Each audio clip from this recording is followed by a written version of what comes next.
Welcome home, brave heroes. I'm Ash, this is HeroQuest, and this is the unicorn, the holy grail. This is HeroQuest, the card game, briefly available in January of 2021 on Amazon, before it disappeared into the ethereal void after exactly 5 seconds and was never seen again by any pair of living eyes ever. At this point, only the most astute of you have realized one of two things: that I, Ash, devoted follower of the Chaos God Tzeentch, have the ability to change my hands slightly. This being one of the many chaos gifts granted unto me by the nerd bird himself. Or that in order to help me out with this grand crusade, this acquisition of one of the crystal skulls of board games, card games that is, a super kind, and some would say super lucky, viewer deserving of knighthood in the realm of Ash is helping me out by doing an unboxing video on my behalf with their copy of HeroQuest, the card game.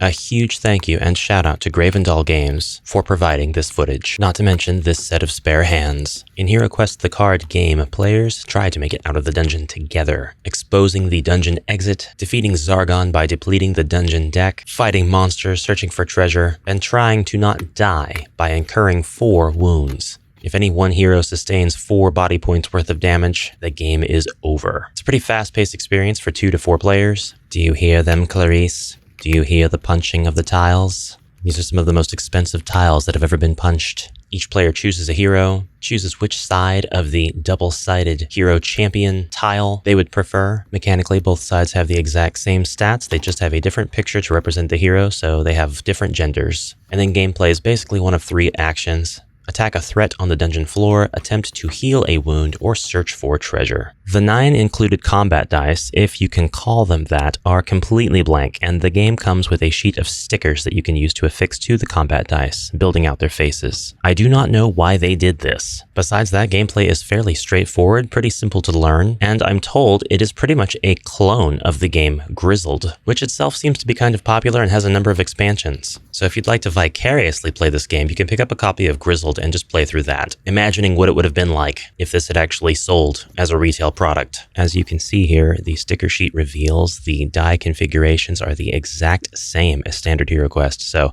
again, no idea why we didn't just get standard HeroQuest dice with this game. I have a feeling though, and I'm sure others can weigh in with more intelligent speculation, that it has something to do with licensing restrictions.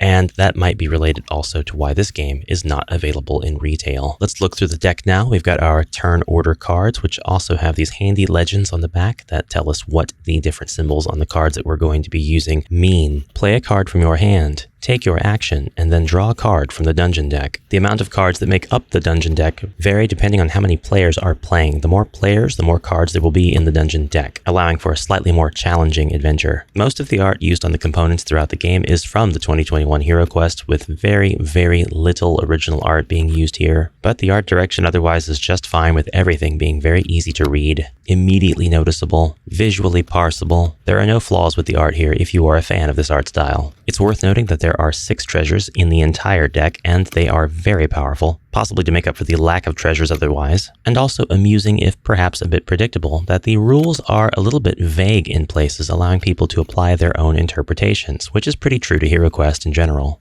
Reportedly, the box is too big, suggesting that it is packed with more content than what is actually inside. A bit of a disappointment for some folks, especially to those who might have purchased this game secondhand, when prices on eBay are around 50 times that of the original retail price. But that's collecting for you. A bit of research reveals that you should be able to play this solo, either by sending one hero into a dungeon deck, the size of which you might smartly determine to lessen based on the differences between the dungeon deck size when different hero numbers are playing. So you could homebrew a 10-card dungeon or a 20-card dungeon, or higher if you're feeling spicy. Or you could simply play 2 heroes and share their hands. That is, reveal the contents of each hero's hand to one another, keeping those cards in one particular's hand exclusive to that hero, but being able to strategize. After all, while this is a 2 to 4 player game by default, it is a cooperative 2 to 4 player game. Whatever hazards come out of a hero's hand that they have to play are hazards carefully considered and weighed against the other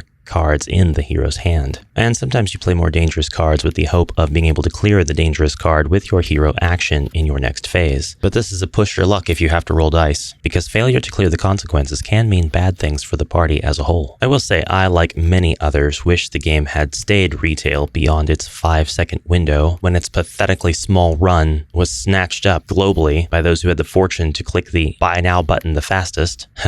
Me? Spicy? Not at all. But not necessarily because I think it's a game that everybody would enjoy or must play. Rather, I think that this game, while solid in its own right, and probably a lot of fun for a quick game of solitaire, or if your group wants to get together but would rather play something a little bit more rules light and quick instead of a full-on game of HeroQuest, could be used as a really fun resource of homebrew components. Look at all of these cards and think about all the different ways you could apply them in a normal game of HeroQuest. Maybe not the broadsword card, I mean that's already in there. Infected Bite here, for example. If this game had gone to and stayed retail, we might have seen expansions to the game with HeroQuest's rise in popularity, and that would have meant even more homebrew components, and perhaps there would have even been a demand to see some particular things added to the decks. Perhaps it would have been just a giant clone of Grizzled after all, even cloning its expansions. But again, a treasure trove of resources to be utilized as ideas for homebrew. So if it hasn't already been done, and no, I'm not talking about Grizzled, perhaps some kind creative soul out there can recreate the components of the card game